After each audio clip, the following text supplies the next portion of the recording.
Всем привет! Первый демо-день финального босса третьего сезона, команда Ледяного Взрыва. Собственно, вот такой неплохой довольно-таки урон получилось нанести данной командой. В роли саппорта будем использовать Виньяру и Финию. И, в принципе, стандартный набор героев Ледяного Взрыва: Зорок, Шина и Белдель. Тайминги я использую вот такие. Получается, как раз в момент появления бафов на боссе Виньяра сбивает его и также накладывает штраф к атаке. Плюс за счет ускорения мы делаем цикл 15 секунд, и получается почти постоянно у нас висит на боссе штраф к атаке, что помогает, в принципе, нам неплохо выживать. Ну, почти на full хп стоим, в принципе, весь бой. Также Финия с посохом у нас будет, и, соответственно, также без всяких там запар будем стоять, получать щиты, и цикл 15 секунд. Старт не нужен, потому что, в принципе, она и так попадает в тот момент, когда нам надо. Сейчас все объясню в дальнейшем. У Айсбласта цикл чуть-чуть сдвинут вперед, да, ну, вперед в плане назад, короче.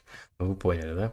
Потому что Финия очень рано использует свою ульту, и, соответственно, у нас очень быстро герои заливаются, так как у меня Финия в заливе, поэтому, в принципе, старт вот настолько сдвинут. Можно, в принципе, даже, тут не учтено ускорение нового мира, я бы даже, наверное, сдвинул бы вот так. Допустим, здесь 10, здесь 10,1, к примеру, да. Смотрите именно по ускорению, которое у Финии будет, и, соответственно, могу еще и так сделать, и все. Так, идем дальше, теперь перейдем уже к мундированию нашей команды. Начнем с Виньяры. Ей я чисто в рунах разогнал ускорение. Вообще руны абсолютно любые ставлю. Главное, чтобы как можно больше ускора было. У меня получилось ровно 15 секунд сделать. Но опять-таки учитывая, что еще баф иного мира дает ускорение. Поэтому у меня ускора больше, чем достаточно. Даже с запасом. Соответственно, у меня цикл получается даже чуть меньше, чем 15 секунд. Но тайминг я ставлю на 15, так как это обязательно. Дал ей чуть-чуть сапры. Просто чтобы она дебафы не ловила. И это как бы нафиг не надо, поэтому вот так. И точность. Все, больше ей тут вообще ничего не надо. Ставлю врага на нее, потому что, ну, часы смысла нет ставить. Зачем, если мы можем повысить урон? Ну и так еще. За, между прочим, вот этот артефакт, просто чтобы на того, на кого она будет вешать щит с боевого, также еще и поднимала ему урон. Следующий герой очень важный, причем здесь это Финия. Мы ей, получается. Кстати, я навыки вообще не менял с арены. Может быть, тут можно еще что-нибудь сделать. А единственный талант, который я менял, это вот, чтобы мы раздавали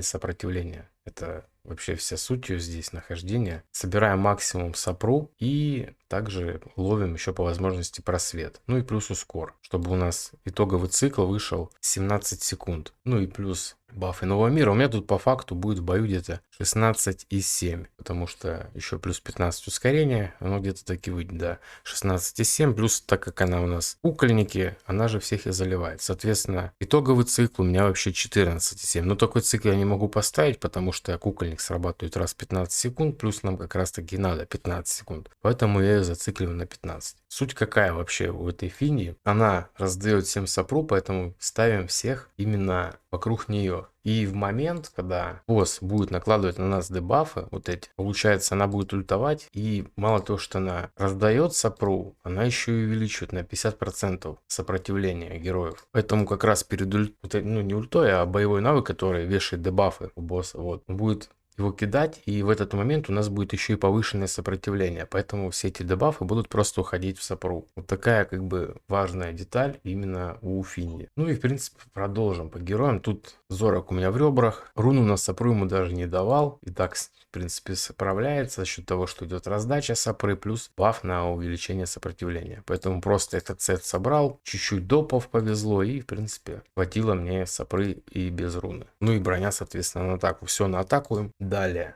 Ей на удивление здесь хватает вообще. Вот у меня 180 точности. Вообще вполне себе хватает. Поэтому рунка на сапру. Ну и плюс до поход 200 у меня вышло. Все, это в принципе за глаза хватает, потому что Финия раздаст, плюс еще и бафнет. Поэтому все у нас тут нормально. Ну и, собственно, Белдель тоже. Руна на сапру, шанс крита в допах. Ну и все остальное чисто на урон. Вот 171 сопротивление у меня вышло, мне этого тоже вполне хватает. Ну и, собственно, как проходит бой, получается, вкратце покажу. Полностью показывать, думаю, смысла нет. Главное уловить все детали, как все вообще, в принципе, происходит. Вот Финни ультанула первый раз, повесила щит, все, команда сразу же разультовывается, потому что она выполнила еще и заливку при этом. И как раз перед тем, как босс должен был наложить на нас дебафы, как видите, он на ком-то штраф к точности, да, на Зороке остался. Ну, ничего страшного. Вообще он никак не повлиял. И, собственно, вот так вот у нас и проходит весь бой. Стоит команда вообще спокойно до самого конца, без просадки по ХП. Ну, может, там чуть-чуть, бывает чуть-чуть просадочка. Если, вот, допустим, баф такой повесится в конце там на запрет лечения, тогда да, могут быть и то такие небольшие проблемки. Но такого, что кто-то был вообще на грани смерти, такого не было вообще ни разу. Вот тоже трай пробовал делать. Вот может, да, просто герой максимум чуть-чуть просесть по ХП. Все. Именно при такой команде. Также советовали Филосию, да, но как бы смысла тут вообще от нее никакого нету, потому что только все, в принципе, сами себе все усложнять, да и не у всех она есть. Поэтому,